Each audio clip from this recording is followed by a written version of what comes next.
The Ben Garcia Show. Yeah. Best show in the land. Yup. Listen. Come and get your information from Ben Garcia. Get the latest on your quarterback, running backs, and receivers. Tune in, so any other show you don't need them. Any news that he giving out, please just believe him. Giving out the latest prediction and top-notch analysis. Wanna hear the truth, better have thick skin like callus. The latest move that your team just made can be damaging. The dudes ain't speaking no facts, they just be rambling. Lights, camera, action, turn on the show, go get the cameraman. Yeah. Lights, camera, action, turn on the show. Go get the cameraman. What's up? Welcome in to yet another edition of the Ben Garcia Show. Thank you so much for making us a part of your day.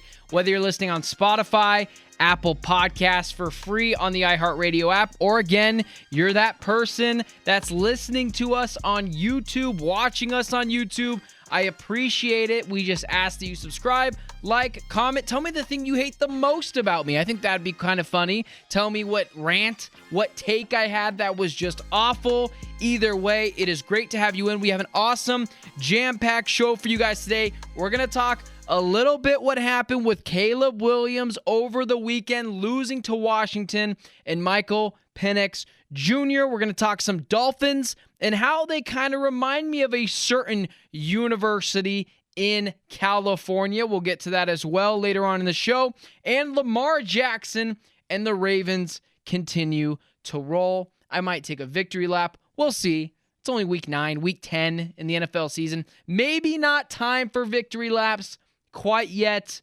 But before all those things, let's get started with our top story of the podcast, of the show, and we take it all the way to Philadelphia.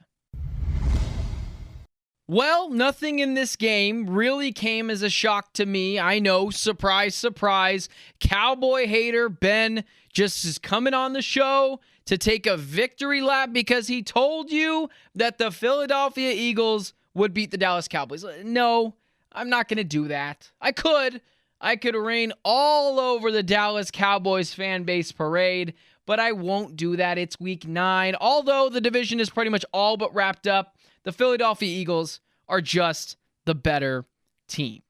Now listen, the Cowboys didn't play bad. Honestly, this was probably as good as a loss as you could have if you're the Dallas Cowboys, if you're the Dallas Cowboys fan base. I see a lot of people slandering Dak. Again, I'm one of those people who's a very big critic of Dak Prescott. But Dak Prescott played exceptionally well. Dak Prescott probably played the best game I've ever seen Dak Prescott play in his career on the Cowboys. He was efficient. He threw the ball downfield. He had some mistakes that we'll get into in just a second. But if we're being completely fair, and that's what I am on this show, I'm fair, I'm honest, I'm unbiased. I don't care about your team. I don't care about your favorite player. I don't care if your favorite player likes me. I don't care if your favorite team hates me. It's just how I roll. I just call it how I see it. I'm not afraid to take some big swings. If I'm wrong, I'm wrong. If I'm right, I'm right. Now here, speaking of being right, let's talk about this. The Philadelphia Eagles beat the Dallas Cowboys because they're just a little better than the Dallas Cowboys at everything. Better running backs, better quarterback, better wide receiver group, better strong safety, better pass rushers. In the most important spots, they're just better than the Cowboys. Not by a lot. The offensive line of the Philadelphia Eagles is better. We said it again, the running back group. I'd rather have DeAndre Swift, Rashad Penny, and Kenneth Gainwell over Tony Pollard and whatever backup they have on the Dallas Cowboys. Dallas Goedert, better than Jake Ferguson. I don't think that's particularly close, although I do think Jake Ferguson is good. Wide receiver group, rather have A.J. Brown and Devonta Smith than CeeDee Lamb and Brandon Cooks, who I try to tell Cowboy fans, he was passed around by multiple different teams. He's just not as good as you think he is. Stats a little inflated by the Texans last year. He was the best receiver on that team. Pass rushers, the Philadelphia Eagles are just a little bit better than the Dallas Cowboys everywhere. The Philadelphia Eagles, and this has been the case for the past few years, are always just a step ahead of the Cowboys. They're smarter. They're more analytically driven. They get it. They pay all the important positions. They did what they can to surround Jalen Hurts with talent when he was on a rookie deal. He's obviously still on that, but next year that turns differently, so we'll talk that story when we get there. But the Philadelphia Eagles are just a better franchise right now than the Dallas Cowboys, and they have been over the last half decade. You can even stretch it to over the decade.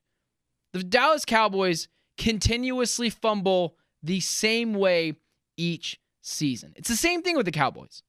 They get you at home. Mac Jones and the Patriots. Zach Wilson, his first start of the year in Jerry World. The Cowboys pummel him.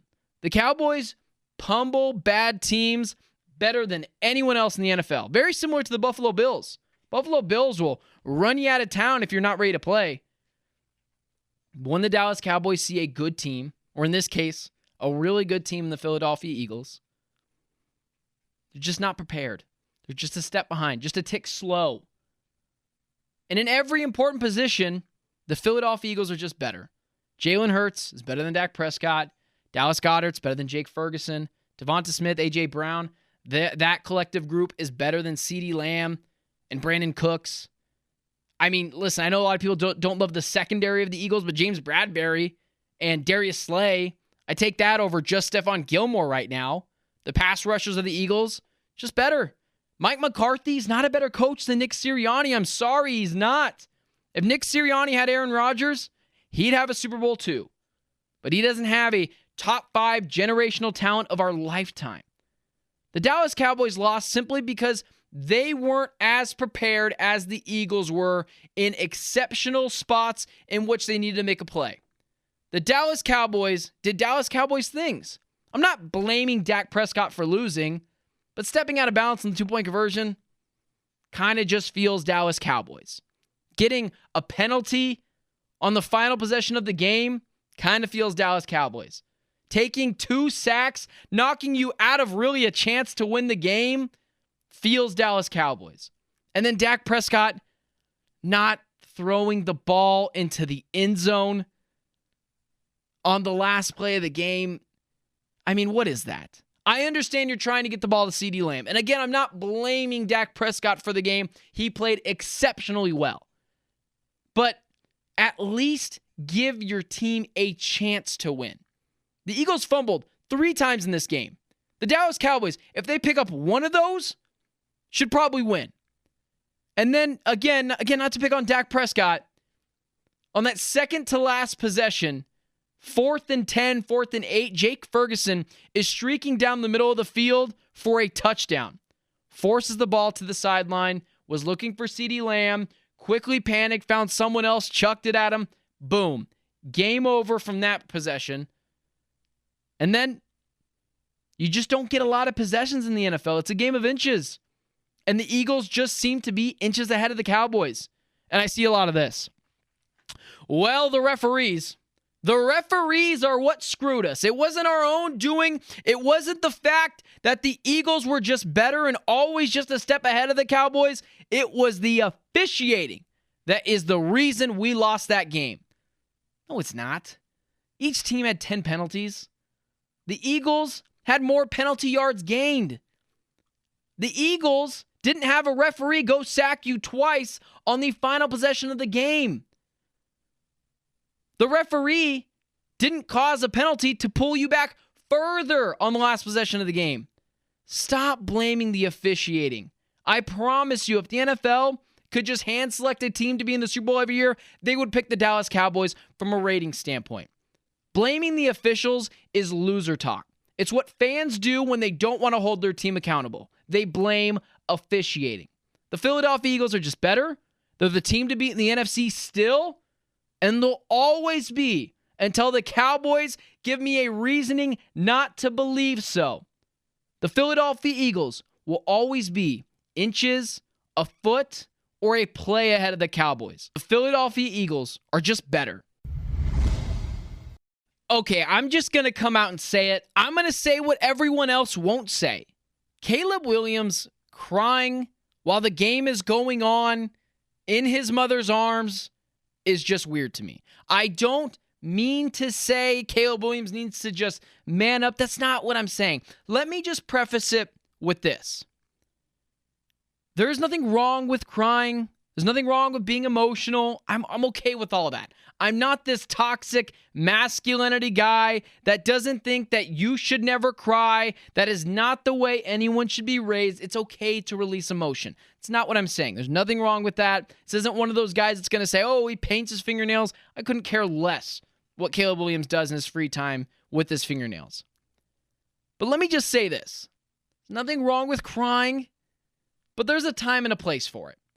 And Caleb Williams crying on the sideline in his mother's arms while the game is going on or it just finished is really weird to me. It's just really strange behavior. Now, this isn't to say football isn't a highly emotional sport, but this wasn't the national championship game. This wasn't even the Pac-12 title.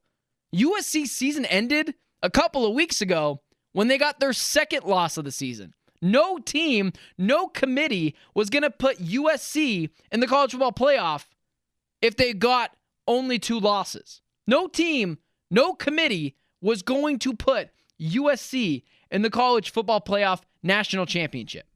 They weren't going to make their Pac-12 title game. It was not going to happen. And you're crying because you got your 3rd loss of the season? I heard the commentator say, oh, everyone knows what 3 losses mean. Nothing. 2 losses most of the time means you're pretty much done.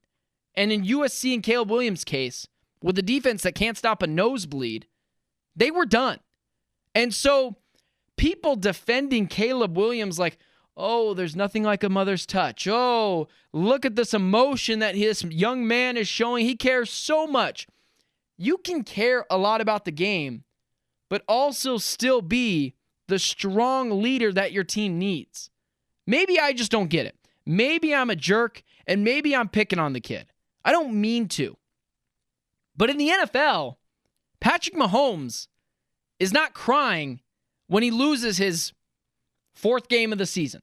He's not crying when he loses the conference championship game to Tom Brady a few years ago. He's not crying when he loses the Super Bowl.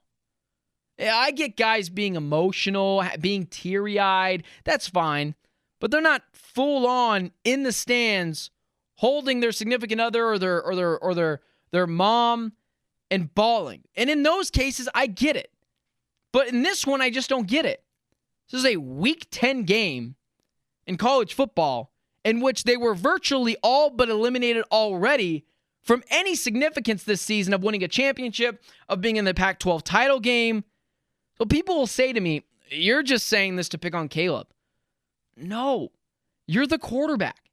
You have to be the strong leader. Now, if Caleb Williams is on the sidelines and he just lost this game and he was a little teary-eyed, a little emotional, choked up on his words, there is nothing wrong with that. Football is a highly emotional game.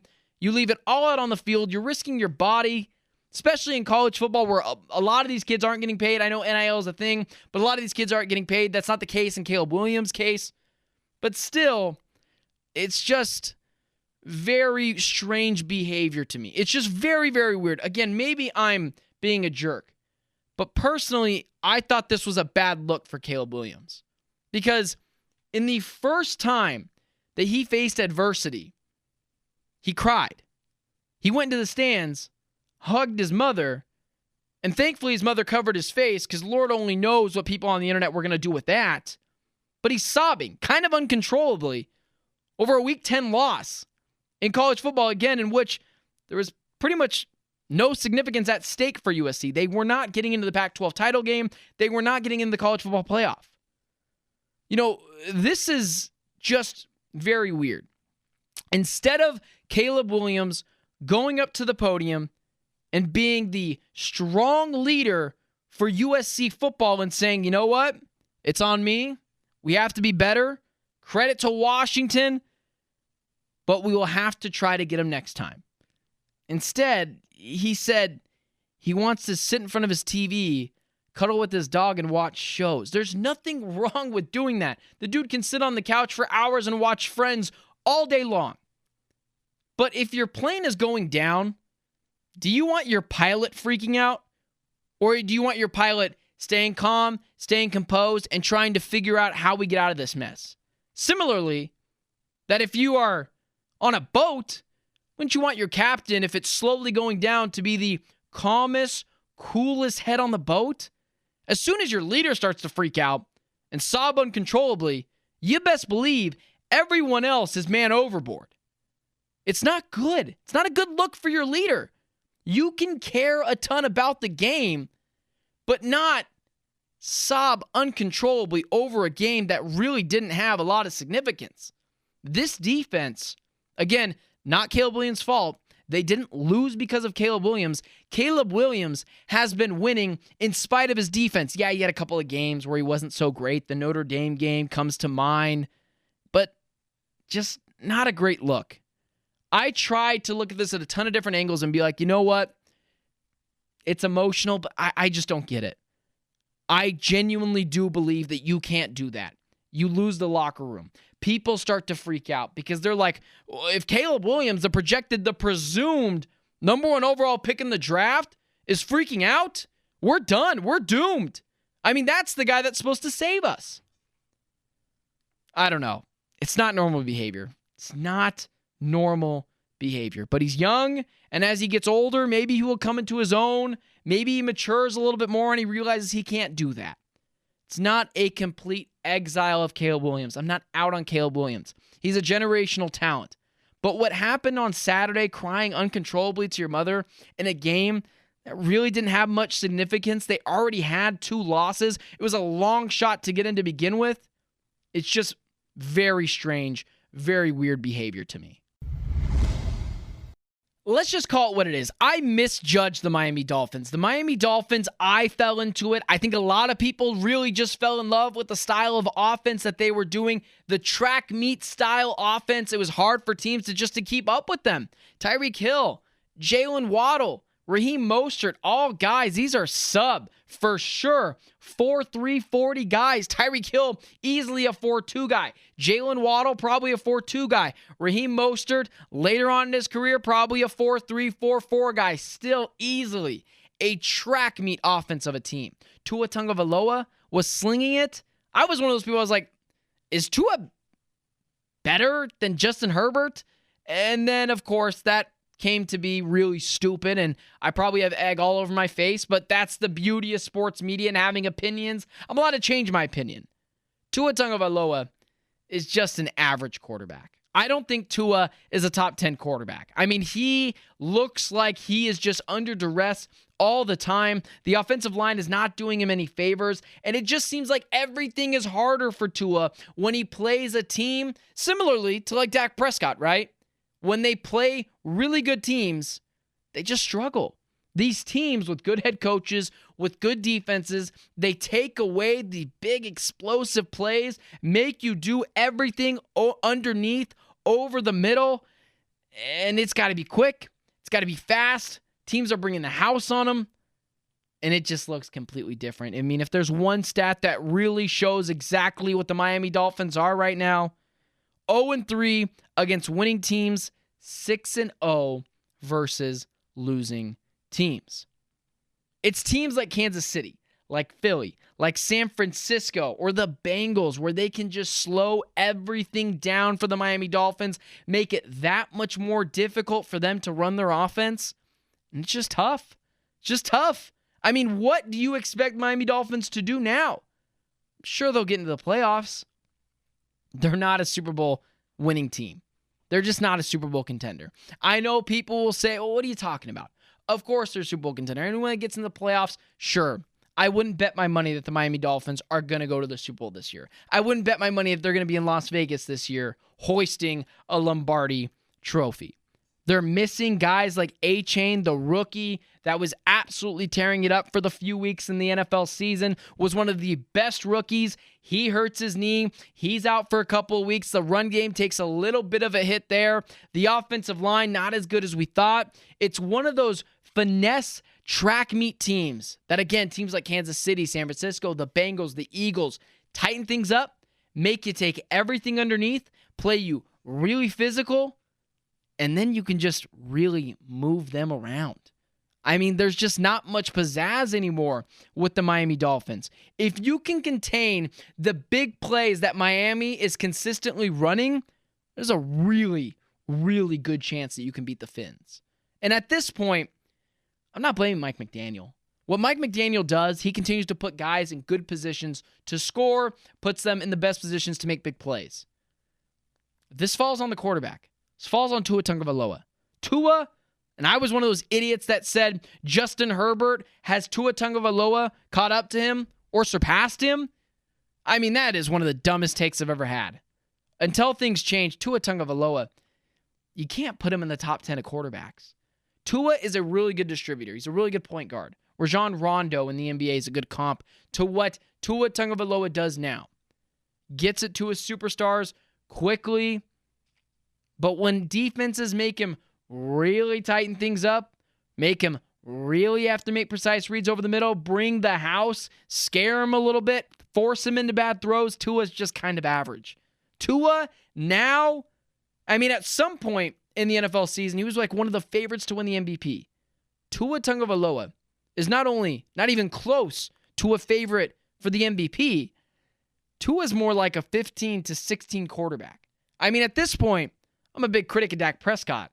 If you gave Dak Prescott all these weapons, I kind of feel like the Miami Dolphins would have a better chance. This falls squarely on the shoulders of Tua Tagovailoa. This was the season for him to prove it. He did it for the first couple of weeks. They won September. They won half of October.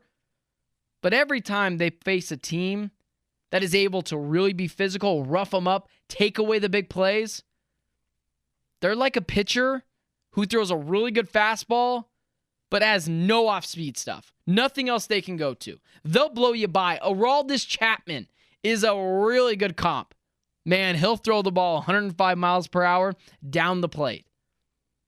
Not really so good locating pitches. And that's kind of what the Miami Dolphins are. They remind me a lot of the USC Trojans right now. The offense, the track meet style, star quarterback, elite receivers. Oh, they'll run you out of the building, especially if you're a subpar team. If the University of Hawaii is walking in to USC Stadium, oh, get your track shoes ready because it is going to be a rout. But what happens when USC plays Washington, plays Utah, plays Oregon, plays Colorado? It's not as easy because other teams are also able to blow you away with some track meet type speed, hit you over the top, because this Miami defense, similarly to the USC defense, it's not good. It's not good at all. It is a really soft defense that you can rough up and beat very easily. Just very, very easily. It's easy to rough up this Dolphins defense. I mean, their offensive line's not very great anymore. It's not holding up like you wanted it to in the start of the season. Its defense is not great. And if you can limit the big plays, there's a really good chance that you can beat the Miami Dolphins. Now, this might have been my hottest, best take of the NFL season. I was that lone person standing on the hill all by my stony lonesome, and I said, there's an NFL team out there that is not being looked upon as a Super Bowl contender, as a Super Bowl favorite. They're a dark horse. They have dudes, studs, everywhere. This is the first year that they've had some real competent receiving weapons. They got rid of Greg Roman. The Baltimore Ravens are the team to beat in the AFC. Let me just say that again. The Baltimore Ravens are the team to beat in the AFC. They are the best team currently in the AFC as currently constructed. And I know people like to make jokes. Lamar Jackson's a running back, right? No, he's just a really good quarterback that will also outrun you if he needs to. Incredibly elusive. And I was trying to tell people this at the beginning of the year. This defense is loaded with dudes. Odafe Owe. They've got guys all on that defensive line. Depth everywhere.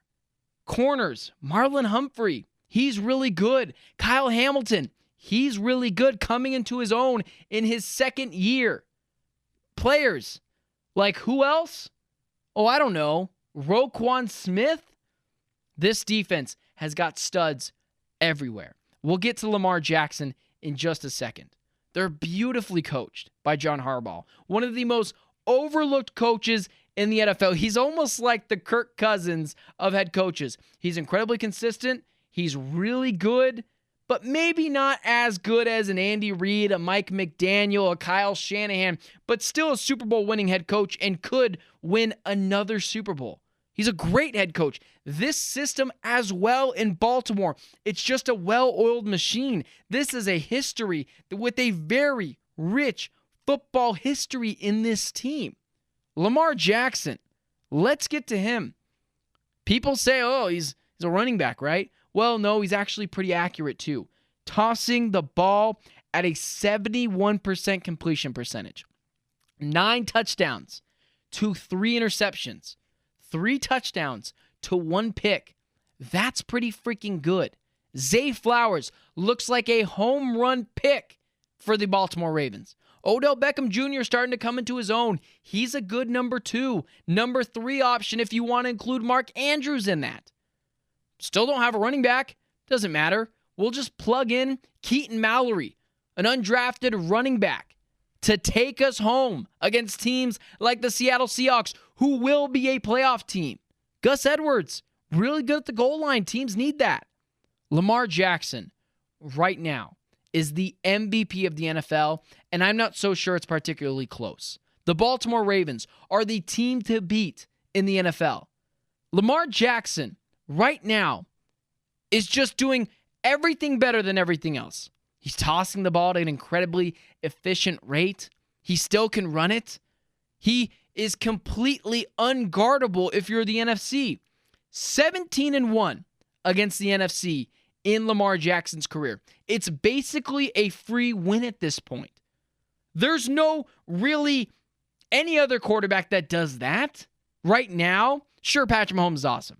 I'm sure he's got a great record against the NFC. Josh Allen, on second thought, probably not. Joe Burrow, I don't know. What I do know is Lamar Jackson's 17-1. He's incredibly focused. He doesn't have the contract hanging over his head. And every year, whether you want to admit it or not, he gets better at throwing the football. Completion percentage is a great way to look at this. He continuously gets better as a passer. Last year, 62% completion percentage. This year, 71% completion percentage. He's not injured. 9 touchdowns to 3 interceptions. He's rushing the ball at a 5.2 yards per carry average. Lamar Jackson right now, he's dialing, he's slicing, he's got his security blanket and Mark Andrews, who he can dial it up to. They are incredibly on the same page. It's like backyard football. It's very close to a Patrick Mahomes, Travis Kelce type relationship. I was watching the Cardinals game where he's supposed to be running a fade pattern to the end zone, cuts it back into the middle, sees the soft coverage, finds the blank space, and touchdown. Lamar Jackson is just dialed in right now, and we're about halfway through the season. Right now, there's no player in the NFL more deserving of the most valuable player award than Lamar Jackson. I think he keeps it up. I think the Baltimore Ravens keep it up. And if I had to have a revised Super Bowl prediction, I'd pick the Ravens and the Philadelphia Eagles. Newsflash, I picked them to start the season, but if I had a chance to revise it, I'd keep it exactly at what it is. I'd have the Phillies meeting Lamar Jackson and the Baltimore Ravens in Las Vegas for a chance to win the Lombardi Trophy. The Baltimore Ravens are the team to beat in the AFC, and Lamar Jackson is the front runner, running away MVP favorite in my book. And if he keeps playing like this, with not amazing weapons, Mark Andrews is awesome. Odell's probably a 3 at this point in his career, and Zay Flowers is a rookie. They're all very good. I don't want to downplay them, but it's not Tyreek Hill and Jalen Waddle. It's not Travis Kelce. Lamar Jackson is doing it with what he's been given, and it's not the best weapons in the NFL. And he doesn't have the best offensive coach in the NFL. He's just slicing, he's dicing, completion percentage through the roof, rushing the ball at a 5.2 yards per carry. Lamar Jackson and the Baltimore Ravens are the team to beat in the AFC, and Lamar Jackson is the runaway favorite for the most valuable player award, and it is not close. The difference between him and second place is the Grand Canyon. Lamar Jackson is going to be the MVP if he keeps it up at this rate. And the Baltimore Ravens might just host a Lombardi Trophy, and they are absolutely the dark horse favorite that I said that they would be at the beginning of the season. The Baltimore Ravens are a well-oiled machine, and they are putting the entire league on notice. Thank you so much for making us a part of your day. That is all I have for you this week. I can't wait to be back next week to talk some more football, maybe some basketball. Wanted to talk some baseball, but you don't want to hear a casual baseball talk about hot baseball takes. I'm still recovering from the World Series. That was tough. Either way, thank you so much for listening to us on Spotify, Apple Podcasts for free on the iHeartRadio app. And again, if you're that person watching on YouTube, consider subscribing. You don't have to. We're not beggars. We're not choosers. We're just saying, if you have the time in your day, press that little red button. Press it. I think it turns white after. Subscribe. Maybe leave a like. Maybe leave a comment. Tell me what you hated about the show. Tell me what you loved about the show. Maybe there's a question I can answer for you in the comments. Just thank you so much for being a part of our day. That is all I have for you this week. And until next week, it has been the Ben Garcia Show.